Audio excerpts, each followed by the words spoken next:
Have you ever wondered why the Sahara, the world's largest hot desert, is not just a barren wasteland, but a place filled with secrets? This vast expanse of sand and sun, stretching across the northern part of the African continent, holds a myriad of mysteries waiting to be unraveled. The Sahara, Arabic for the Great Desert, is a colossal realm of extremes. It's a place where the relentless sun reigns supreme during the day, while the cold takes over at night. Spanning roughly 9 million square kilometers, it's so large that it could comfortably fit the entire United States within its borders. Its vastness stretches across a whopping 11 countries from the Atlantic Ocean to the Red Sea. But don't be fooled by its name or its typical portrayal in popular media. The Sahara is far more than just endless sand dunes, known as ergs. It's a dynamic and diverse landscape, changing its face as you traverse its length and breadth. There are mountain ranges that pierce the sky, such as the Ahaggar and Tibesti, where temperatures can drop below freezing. There are also rocky plateaus called hamadas and flat, arid plains known as regs. And let's not forget the salt flats, where the ground glitters like a white sea under the scorching sun. And in the heart of the Sahara, you'll find the world's largest hot desert lake, Lake Chad, an oasis of life amidst the sea of sand. It's a testament to the fact that even in the harshest conditions, life finds a way. Now you may be wondering, how did this massive desert come to be? How did such a diverse landscape form? And what secrets does it hold within its seemingly barren expanse? Well, to answer these questions, we need to embark on a journey back in time, a journey that will take us millions of years into the past, to a time when the Sahara was not a desert at all. So, let's travel back in time and uncover how the Sahara Desert came to be. Did you know that the Sahara wasn't always a desert? A surprising fact, isn't it? But it's true.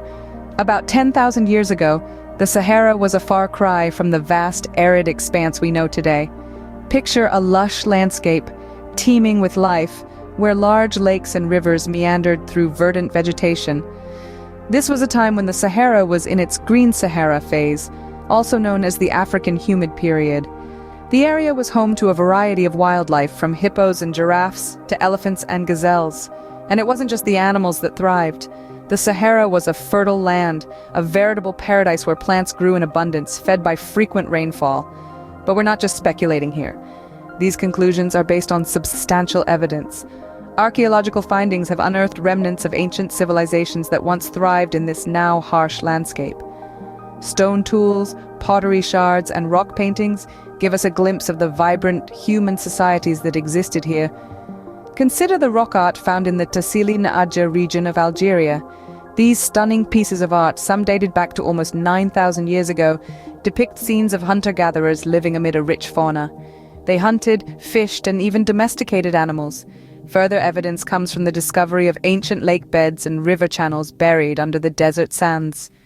These geological imprints tell a story of a time when water was not a scarce resource, but a bountiful element that nurtured life. And then there are the remains of human settlements discovered in areas that are now uninhabitable. These settlements, complete with dwellings and granaries, stand testament to the Sahara's wetter, greener past.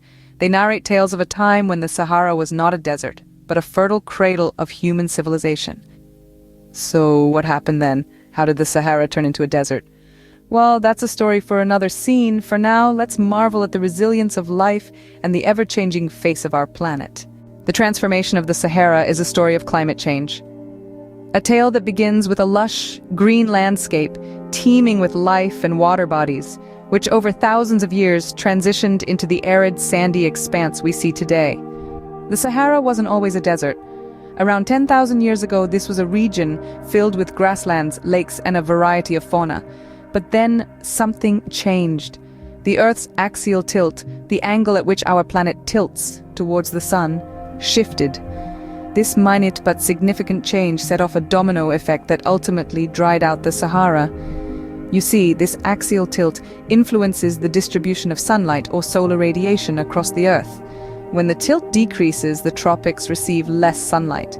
For the Sahara, this meant less evaporation, leading to reduced rainfall. Over time, the green started to recede, replaced by the golden hues of sand and stone. This change didn't happen overnight. It was a slow, gradual process known as desertification, which took several thousand years. Imagine a green carpet slowly fading in the sun, its vibrant colors bleaching away to leave a bare, beige canvas. That's what happened to the Sahara. The lakes dried up, the grasslands withered, and the fauna either adapted, migrated, or perished. Yet the desertification of the Sahara isn't just a historic event, it's a lesson. A stark reminder of how delicate our planet's climate system is, and how a small change can have drastic consequences. But here's the thing about life, it's resilient. Despite the Sahara's harsh conditions, the desert is not a barren wasteland. Life has adapted, evolved, and found a way to exist in this extreme environment. From the resilient camel to the hardy cacti, life thrives in the most unexpected places. Despite its harsh conditions, life still finds a way in the Sahara. In the face of adversity, life continues to persist, reminding us of the tenacity and resilience of nature. Life in the Sahara is not easy, but it's far from non-existent. Just like any other ecosystem on Earth, the Sahara is teeming with life, albeit uniquely adapted to the desert's extreme conditions. To survive, both flora and fauna have developed fascinating adaptations that allow them to withstand the harsh environmental conditions. Let's start with the plant life. The Sahara is home to over 600 species of plants. One such marvel is the date palm, a tree that not only withstands intense heat but also provides sustenance in the form of dates.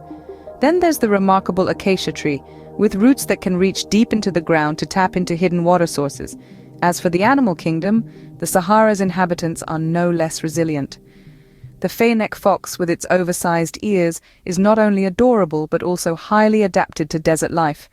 Its large ears help dissipate heat, and its thick fur insulates against the cold desert nights. Then there's the dromedary camel, the quintessential symbol of the Sahara. With its ability to go without water for up to 2 weeks, and its humps that store fat for energy, it's the perfect desert survivor.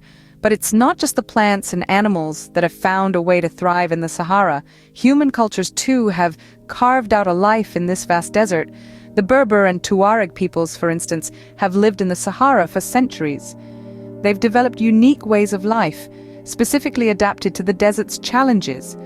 Their nomadic lifestyle, their knowledge of the desert's resources, and their exquisite craftsmanship all attest to their resilience and their profound relationship with the Sahara. In the face of extreme heat, scarce water, and shifting sands, life in the Sahara may seem improbable, yet it's remarkably resilient. Whether it's plants reaching deep for water, animals adapting to the heat, or humans finding ways to survive and thrive, the Sahara is much more than just a barren desert.